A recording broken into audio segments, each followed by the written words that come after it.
ഇതാണ് ഗൈസ് പുതിയ ലോഞ്ച് ചെയ്യുന്ന iPhone 17e. Previous phone iPhone 16e ഒരു അഫോർഡബിൾ ഫോണാണ്. IPhone 16e designing back single camera, front notch camera ആണ്. Similar iPhone 14. IPhone 17 series pro motion display 120Hz refresh റേറ്റും same pro മോഡലിലും. But iPhone 17e നോക്കിയാൽ similar iPhone 15 ആണ്. Front dynamic ഐസ്ലാൻഡും പിന്നെ iPhone 15 similar rounded ഫ്രെയിമാണ്. IPhone 17e major upgrade ഒന്നുമില്ല, down ഗ്രേഡാണ്.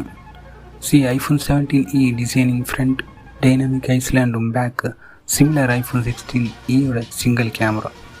Display നോക്കിയാൽ 6.1 ഇഞ്ച് AMOLED 60Hz റിഫ്രഷ് റേറ്റാണ്. റൂമേഴ്സ് നോക്കിയാൽ ഐഫോൺ 17e ബാക്ക് ഗ്യാൻ മാഗ്നറ്റിക് റിംഗും വരുന്നുണ്ട്. മീൻസ് മാഗ് സേഫും ചാർജിങ് സപ്പോർട്ടാണ്. ഐഫോൺ 16e ഈ ഒരു ഓപ്ഷൻ ഇല്ല. റിപ്പോർട്ട് A90 ചിപ്പാണ് ഐഫോൺ 17e പറഞ്ഞത്. IPhone 16e A18 ചിപ്പാണ്. But A18 ചിപ്പിൻ്റെ കാലം 5 to 10% ഫാസ്റ്ററാണ് A19 chip. IPhone 17e camera നോക്കിയാൽ ഫ്രണ്ട് 12MP ബാക്ക് 48MP ആണ്. ഫേസ് ഐഡിയും കളേഴ്സ് നോക്കിയാൽ സ്കൈ ബ്ലൂവും ലൈറ്റ് ഗോൾഡും ക്ലോഡ് വൈറ്റും ആൻഡ് സ്പേസ് ബ്ലാക്കാണ്.